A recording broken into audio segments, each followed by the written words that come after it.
and Scott Poole Yep. Ditto. from University of Michigan, and Linda Argoti from Carnegie Mellon. We'll leave it to you guys to give us some great insights or demand them of us. Okay, sounds good. Well, first, we'd all like to again thank Janet and Nash and Peter for, and all the students, the graduate students. This has been an incredible intellectual experience and one of the best organized conferences I've ever been to. So can we thank them for...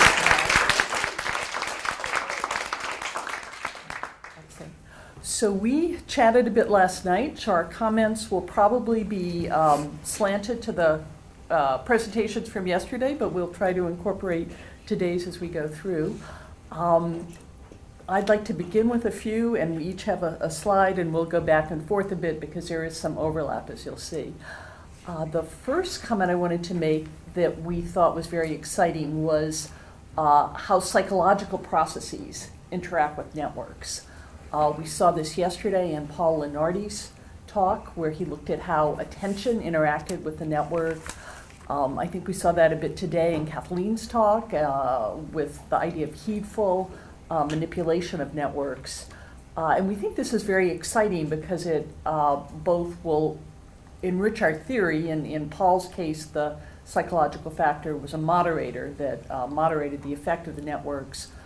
In Kathleen's, if I understood it, and I'm still processing some disturbing things in that talk, but the intellectual, not the intellectual part, of course, some of the findings, but I think hers was more of a mediator, but I think these psychological processes will certainly help us enrich our theories and are consistent with some recent calls in the network literature, like the special issue of Organization Science that just came out, edited by Tiziana Casiero and colleagues, argued for integrating the psychological and the structural approaches to networks.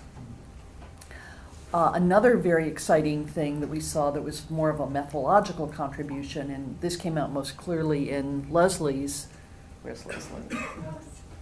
Leslie's talk, was the idea of unobtrusive measures, which she talked about in the context of shared mental models and shared cognition. Several of us, and Kyle and Andrea and Brandy Avon and John Cush and I have been working on that in the area of transactive memory. And we really see that as beneficial, both as Leslie pointed out, it enables you to go into contexts that it may be hard to administer a survey. You know, emergency trauma teams or military teams, it's just unrealistic. It also enables you to study phenomena over time. For many years, I've been interested in the phenomena of learning curves, and I think one of the key drivers of it is finding out who knows what. That I think that's one of the key explanations for why we see those reductions in unit cost or defects as a function of experience. But we've really been limited in our measures. You know, you can't get a group or an organization to do a TMS survey every time they're doing producing an output or producing a service. So I think these unobtrusive measures will have promise in advancing theory as well. So I think that's very exciting.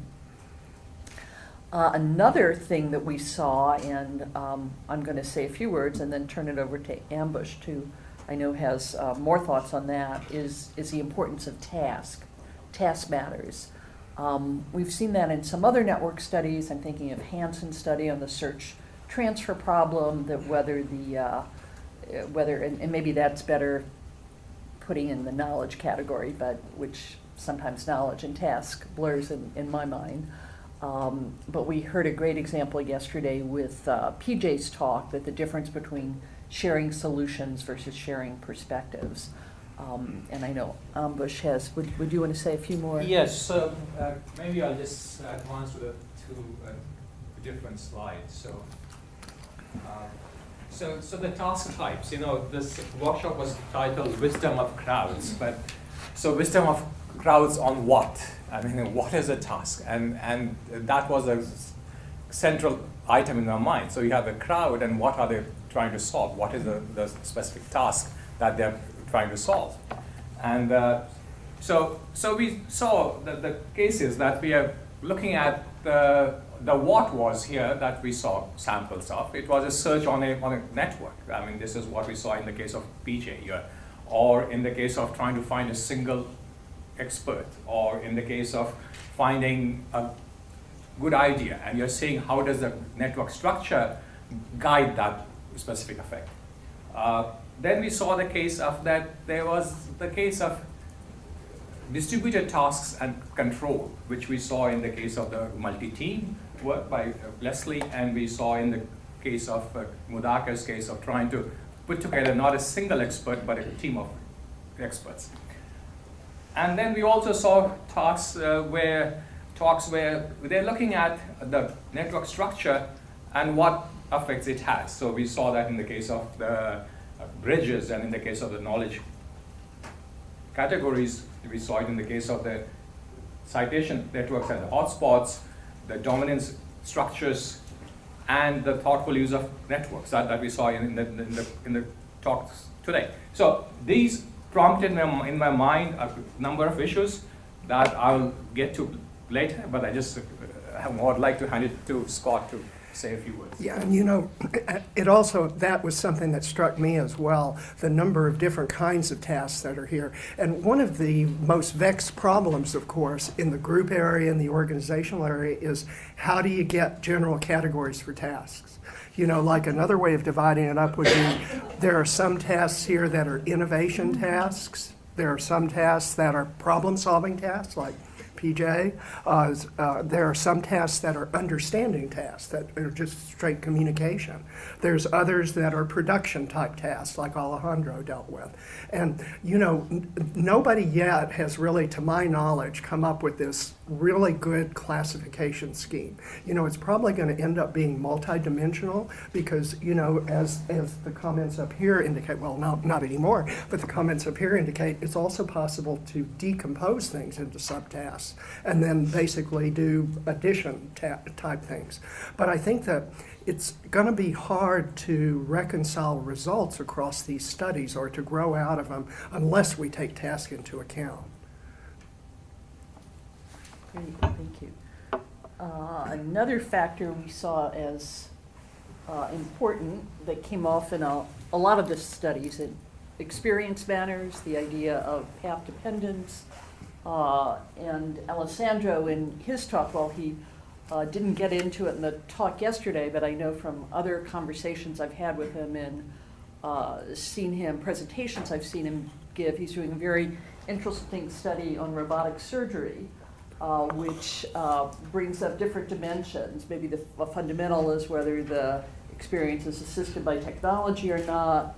He's also looking at generalist, specialist experience and how that interacts with networks. So I think the idea of experience, mattering, path dependence, looking at dynamics is really important. And I think we saw that in many of the papers yesterday.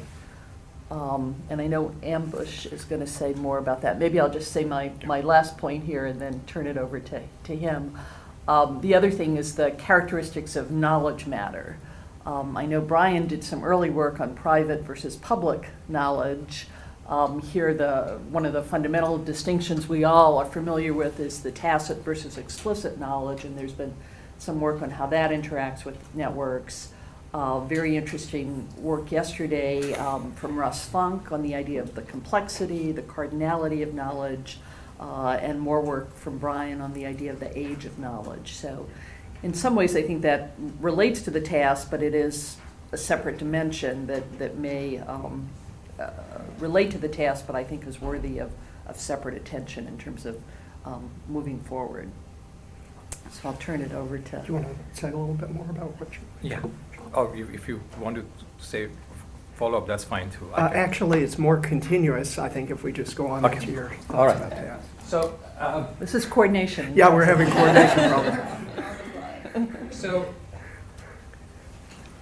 to me, when we start looking at teams and tasks, you know, these questions have come up: is why are going to be people doing this task? What is the incentive structure? What is the local gain? What's the global gain? And that is something that we need to look at. Questions about what are the models by which you can measure how well this group is doing, and how can we use this group, how is the group going to use the network to work better. So not just as a way of trying to search, but as a way to coordinate. How will the group be using this network to function in a better manner? What's the effect of CI and TMS in terms of how effective this group is? What are the network processes that are happening on this network structure? Is it a single network process? Is it multiple network processes? What is the time scale on which they are working because the same network is being used for multiple effects. And what one would like to do is to, by seeing the content, find out what are the underlying network processes that are unfolding on this network. So we saw some of that in the talk this morning by Kathleen. Given that a network is happening, has a certain structure, we also saw it in the case of Mudaka, how do we intervene? What is our strategy in order to make sure that a network is having the desired outcomes? The effect of partial knowledge. How do we learn? Do we assume that we know everything in terms of and we saw that in some of the talks where you don't know the entire global structure, you might not know the entire, all the actors. How do you work in that case? Do you make the assumption that it's a closed world? Are there other channels that are outside this network if you were to build a specific model? Questions about the repeated and multiple tasks. So as we do these repeated tasks, the actors themselves will change. They will become more effective problem solvers. How do we model this change in terms of and as we see network processes unfolding on a network, the network itself will change over time. So how do you measure this effect of the dynamics, both of the nodes, the actors, and of the structure on time? And then this is the last thing that was in my mind, which is the networks of the future will not be all human networks. They will be human plus agents. They will be either working with us or working against us. So how do you model this effect of human plus agents or human against agents? How do we go about, what is the incentive structure that we have in that case? So I'll end with that. Oh, sure, of course. I'm sorry. How do we get it through here? So I think that's slide 2, Scott. Okay. Yeah. Content matters, yeah. Yeah. Yeah, one of the things that it has been reflected in some of the comments already, but it seemed to me that there were at this conference, I saw increasing efforts to include other dimensions in networks than just connection. And in fact, that carried over into both of today's presentations as well. And in a way, to think about the content of the network. And one way we've always done that is, of course, to keep the networks kind of separate, to have a semantic network and a network of connections between people. But a lot of this of the things I saw today, or yesterday and today, are struggling with the issue of how do you actually embed the content in the network. For example, a lot of the, there are different kinds of content that are in the network, and one of the ways of dealing with that has been looking at the quality of the links. For example, Paul looks at attention. Some links get more attention than others.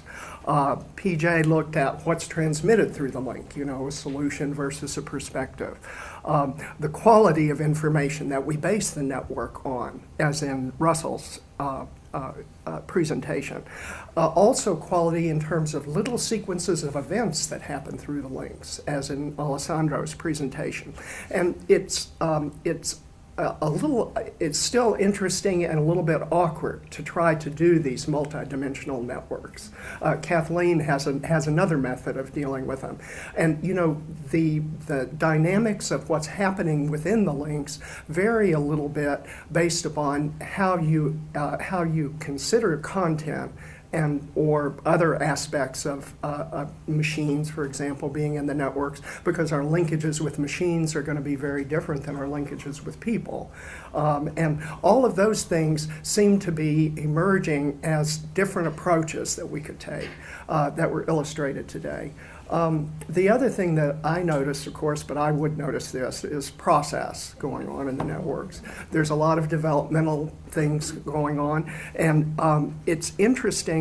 It seems to me that in the past, a lot of network models have either been phase models, you know, where you'd say the network was this way at one point in time and then it turned into this way at another point in time. Or kind of continuous developmental models, you know, this is how things evolved over time. And both of those are enormously useful. But it seems to me that there's also some other resources that could be brought to bear. For example, in some of the analyses, there were clear critical events that happened, you know, that like changed the network. A couple of presentations mentioned tipping points, you know, that occurred over time in the network development. And I think that being able to zone in on those helps you to identify, if you have other kinds of data, qualitative data that you could go into. Another thing that could be done is to look at tendencies across the network.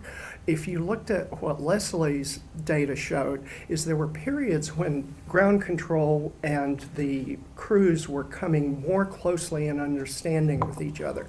And in essence, you could sort of almost figure kind of a velocity or a momentum idea of they're moving closer and they're moving away over time. And that, you know, those represent very different kinds of dynamics of what's happening in the networks. And given that you have the text, you have the opportunity then to go in and sample little bits of that and try to figure out what qualitatively is going on, which can then be cycled back into your network analysis. There's also, of course, the really powerful move represented by relational event modeling, which is to actually, and Tom Snyder's work and other things, which is to actually model the networks event by event, you know, as they emerge over time and look at patterns of those. What's really interesting to me is not just the localized signatures, but maybe going up a level. One study that we did with Leslie and Nosh took a set of data and we identified local signatures, but then we identified sequential structures and how those signatures changed over time. So you kind of layer your analysis and you can get a bigger picture of the group as a whole. Those seem to be some things that are occurring, and they're really making network analysis, at least for me, a lot more interesting than the old structural, you know, structure-centered types of analyses are. But it does leave us a question. What do we do with the structural analysis? You know, is this the end of the age of structural analysis, or will it always be with us and useful? Interesting question. Are you asking the audience? Yes, actually, we intended to ask you guys about your opinions on all of this, because a lot of it's unanswered, or unanswered. Can you have a process analysis without structure? Can you have an analysis of process without structure? I think you probably can. I mean, the model that Alejandro was talking about is very similar to that. You know, that is that the structure is constantly emerging over time. And if we have a picture of structure, all it is a reification. But don't you know, but the structure defines process.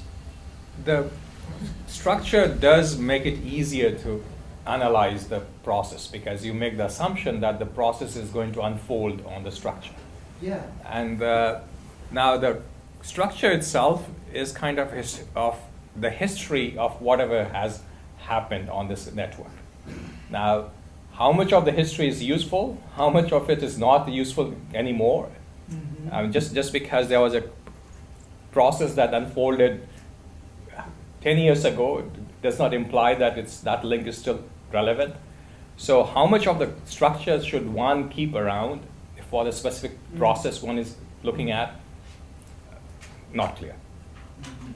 And I think in the end, once your models become complex and you see some results, you have to answer whether it's significant or not. And if you keep your model simpler, trying to analyze and verify that whatever we have seen is significant is much easier. The more number of things that you add to your model, you add content, you add aspects of dynamic behavior, you go beyond structure and say that structure does not matter. It becomes much harder now to establish whether, for example, in the case of Leslie's data set, there was the ground crew and the space crew, they moved closer or they moved farther away. We like to build a model and say that that exactly happened, that was a significant event or not. The more complicated your underlying models become, it becomes harder to establish that. But is it true that when we're trying to understand process, we're looking for a reproducible process that has an identifiable structure? Then we're back to structure. No? I don't know if this is separate. Why I don't- reproducible? Well- And why did you stop? Well, why do you want a one-off process? You're looking for processes that Yeah. repeat themselves, that have predictable outcomes, like a procedure, right? So like something standard. Yeah, I think Alessandro will Alessandro's point. jump in. Yeah, I think that this is a very important point. I certainly said in my work, but I think it's the importance of these issues detectable in other work as well.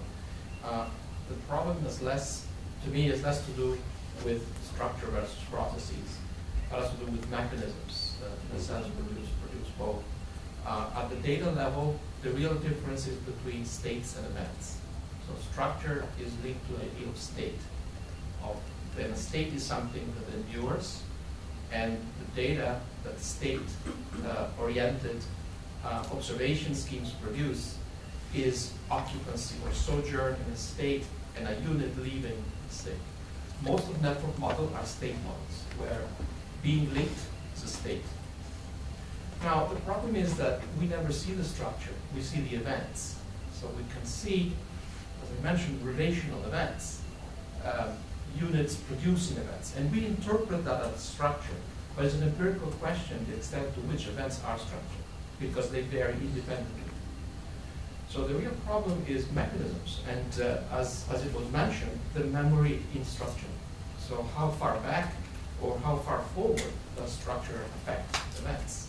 And for certain processes, there is no memory. For certain others, there's no memory. It's possible that there are high frequency and low frequency events, and these cannot be captured by modeling states. You need to model events. So events are the underlying, the microstructure of states, in this case. Most network modeling is about state, but implicitly about events that cannot be seen. That's the problem. Now, thanks to mostly social media, we have access to events that we didn't have access before. And so that, to me, it's kind of opened up a new frontier, in a sense. And I think I'd like to add that one looks at events, and then I'd like to look at the process where you're looking at a sequence of events. Because when you get to this sequence of events is when you are bringing in the nodes, the actions of the node. You are bringing in aspects of why is a node behaving in a certain way. And then you get to this sequence of events, which is a process, and then you have a unit that may occur over and over again, because you have a specific model for a node, you have an event sequence, and now you have a model that is predictive in nature. Nosh? Yeah, if I may, I'm trying to merge with Alessandro's point of view, and it confuses me. Because let's take an event like I graduate, I have my PhD. The only reason that event is, I'm aware of it, is because there's a structure that exists before and after a PhD. So to separate the two seems artificial.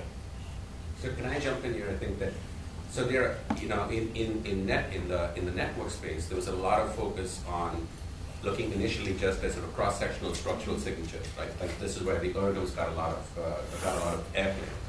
And then there were these dynamic models, as Scott was describing, where you had networks at time 1, networks at time 2, and the underlying assumption of those models is that the network was changing from 1 to 2, but you couldn't observe all those small changes, and so you were assuming an underlying Markov process, but only simulating how would the network at time 1 through micro changes get to time 2.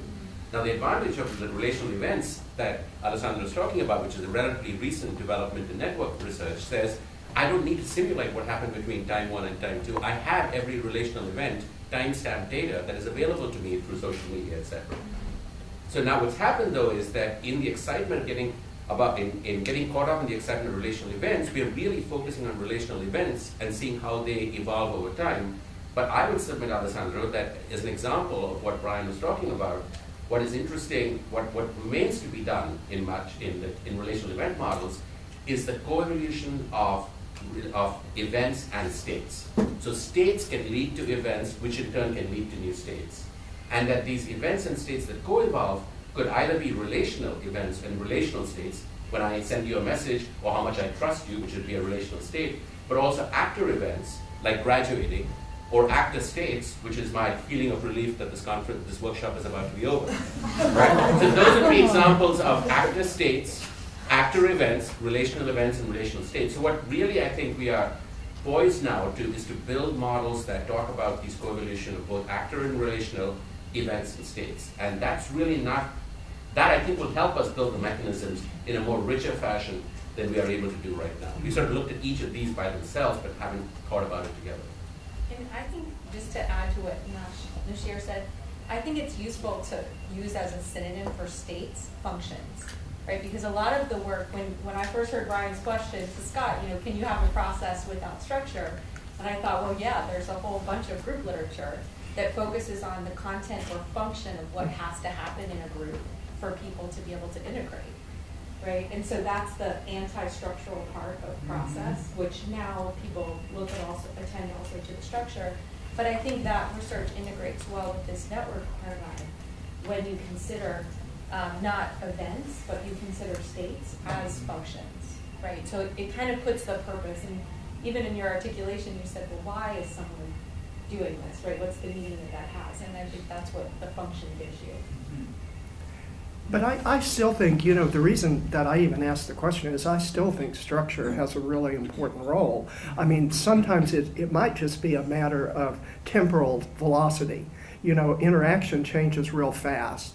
The kind of things you're talking about, they change slower. If you want to be a pure process person, you could have process at all levels. But if you're studying at the micro level, those structures can be pretty stable. So it's interesting. I think that's a very articulate way of talking about putting the two together, Nash.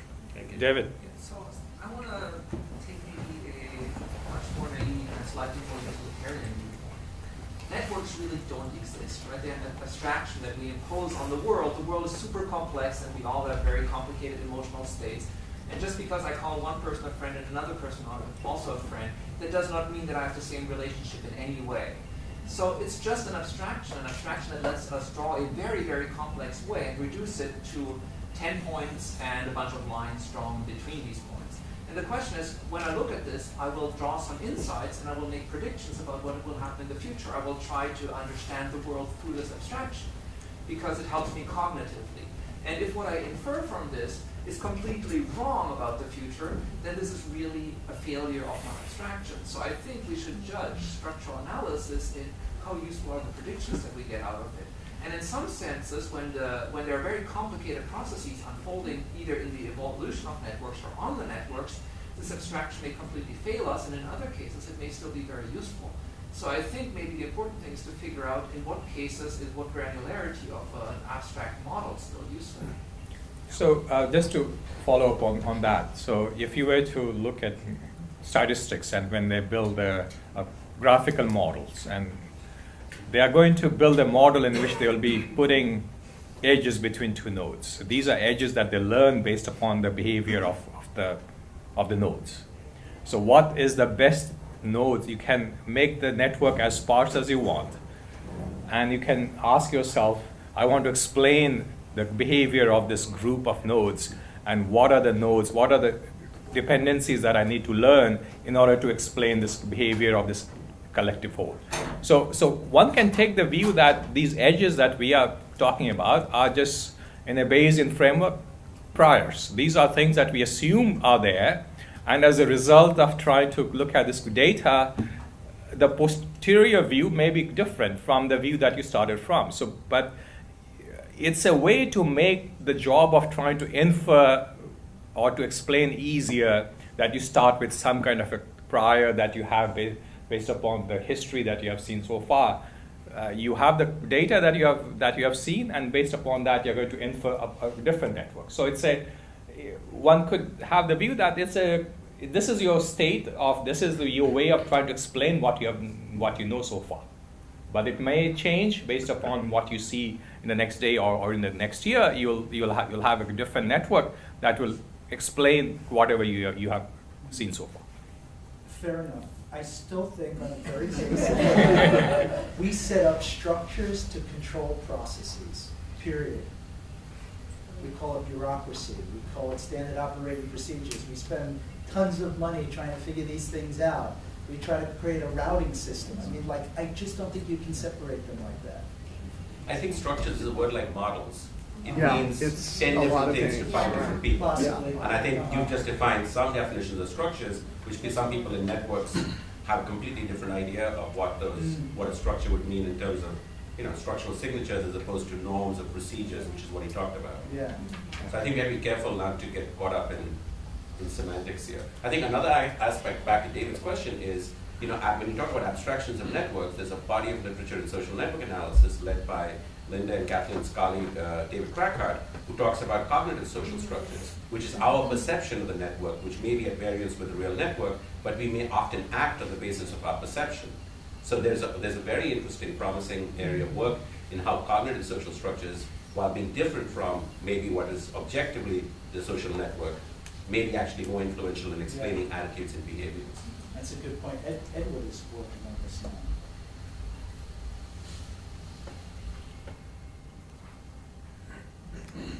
Any other comments? people want to chime in? About this topic or others? What about the posters? I was listening to you and thinking some of the same themes you brought up we saw in the posters as well. So we saw Kioske had the intervention and seeing how the networks changed, before and after the intervention. We had the time issue come up with you and Ignacio and Yao's paper. They were interested in, over time, if you've had a successful idea, does that really change, what you do going forward? And so I think some of the posters also illustrated, you weren't tasked with talking about them, but also illustrated some of the themes. Any other comments that people were thinking about the posters? Or any one of them?